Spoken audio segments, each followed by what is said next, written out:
Hello there, everybody, and welcome to Harrah's Hoosier Park. Michael Chamberlain and Jacob Reinheimer here as we continue on the road to the Derby with our Road to the Derby Challenge. And we're heading to Arkansas this week, Jacob, as we have the Grade 2 Rebel Stakes. Yeah, this coming after a trip to Louisiana last week with the Risen Star Stakes. And I gotta say, I think we might have saw something maybe a little bit special last week. Sierra Leone closing from the clouds there, tracking down Track Phantom. Kind of had things his way on the front end. Sierra Leone stopped and said hi to Dooley on the way through as he got pushed out all the way to the grandstand. But very impressive effort by him last time out. So I think we saw a real contender there for the Derby. And you had that one on top, so that got you on the board in our handicapping here as we are taking a look at the field for the Rebel this week. We've got 13 horses going postward, and the heavy favorite in here is 6-5. That's number 7. Timberlake. Second choice is 7-2, number 11, Just Steel. And the third choice on the morning line, number 2, Northern Flame. And Jacob, as we now come back to talk about our selections here, I think we can best say that we are in sync with the way we think this race is going to go. Yeah, I tried to get creative here. Couldn't get too far away from you, as all eyes are going to be on Timberlake as we come in here to the Rebel Stakes at Oaklawn Park. Making that first start, since he was the favorite in the Breeders' Cup Juvenile, ended up finishing 4th behind the likes of Fierceness, making his first start since then, 4-month layoff here. So that's going to be interesting, but I think he found a comfortable spot to make that first start. Well, and remember, Fierceness did not come back as well in the race in Florida, running 3rd in that race, which was the first race in our contest. So we'll have to see how Timberlake does come back. And as we know, the first 3 weeks of the contest, my picks have sucked. So we are trying to get on the board with the favorite, Timberlake, with that very impressive win in the Champagne and another strong race in the Breeders' Cup Juvenile, at least speed figure-wise. Now, as we continue on, we should mention, by the way, Christian Torres riding for trainer Brad Cox. That horse was a $350,000 purchase at Keeneland in September of 2022. Continuing on with our second pick, now we have a joint second pick here as well, and a 15-1 shot, and I don't think we're going to get 15-1 on number 1, Carbone. I think there are going to be a lot of people thinking like us, where he's 15-1 on the morning line. Maybe of the remainder of the contenders behind Timberlake, he might offer the best price. I think he's going to come down from that 15-1 price, though. Was actually just sent off as the favorite in the Southwest, though, at Oaklawn Park. Was a disappointing effort from the likes of Carbone. He pushed the pace early, the first time we'd seen a muddy racetrack in the Southwest, and just didn't have any fire. With that said, trainer Steve Asmussen, who's won this race 3 times, including in 2007 with Curlin, he was pretty good. With that said, Carbone comes back here, and they opt to throw him right back in here in the Rebel Stakes. I think that shows a little bit of confidence. There's nothing that kind of scared Steve Asmussen off from trying to steer away from this race.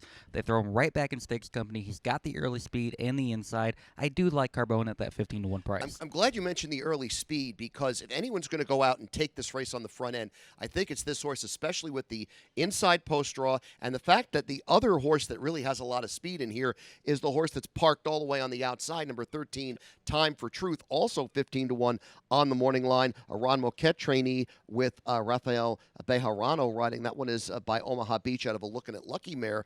But I think Carbone getting the inside post and that early speed, and if he gets out and gets unchallenged, he could steal this thing. That's exactly what I like here. They did make a jockey change, opting to put in Isaac Castillo, as you mentioned here, and in that inside post. And like I said, just Steve Asmussen putting him right back in here. I think that shows some confidence in the horse. They expect better than what we got in the Southwest. And he is a horse that's won at a mile here at Oaklawn Park back on December 31st. So he's shown, I don't think a mile and a 16th was the problem last time. Maybe just try to draw a line through that Southwest, and I think he'll be better here this week. Now, we flipped the 3rd and 4th picks because we have the same 4 horses.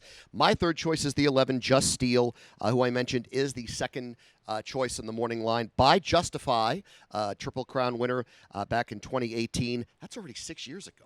Jeez. And this one is out of an Australian mare. So this one had been a winner at Churchill Downs in a stake on November 25th, and then was second in back-to-back efforts, including the Grade 3 Southwest at Oaklawn back on February 3rd. So has done well at the track. and I did like that as a possible horse in here. And you got D. Wayne Lucas training. I mean, the coach is training this horse, and he's won a few of these big races in his time. Yeah, we've got a big favorite in here in Timberlake. With that said, the last time that D. Wayne Lucas won this race was back in 2013. He won it with Will Take Charge and was 28-1 in that race. So he knows how to pull an upset here in the Rebel Stakes. And I don't think there's any shame in finishing second, 2 back to Catching Freedom. I thought Catching Freedom turned in a nice effort last week in the Risen Star behind the likes of Sierra Leone. So no shame in that effort by Just Steel. However, I do opt to go to the other Steve Asmussen, one of 3 Steve Asmussen trainees here in the Rebel Stakes for my third selection, going with number 6, Dematic, another son of Gunrunner, just like Sierra Leone, and picks up Tyler Gaff Leone, who actually just rode Sierra Leone to victory in the Risen Star. So some good connections there. This one a winner last time out against Maiden Company, stretching out to 1 mile and 16, so we know we can get this distance, and was a dominant winner by 3 lengths in a nice full field of 12, so I don't have any concerns here with a field of 13. Horse that just seems to maybe be getting better at the right time. They're going to try Stakes Company here for the first time for trainer Steve Asmussen. I am going to try Dematic at 8-1, third on my ticket. I like the addition of the blinkers there, too. I think that's going to be a big factor on the 6 Dematic in this race as well. As you mentioned, by Gunrunner out of a Tappet mare, so you can't get better than that. That's a pretty pristine breeding right there. Yeah, that Tappet mare, she's actually a full sister to the likes of Untappable, who, of course, Steve Asmussen trained to a Kentucky Oaks win. So really good family there for Dematic, and like I said, I think he's just getting better and better right now.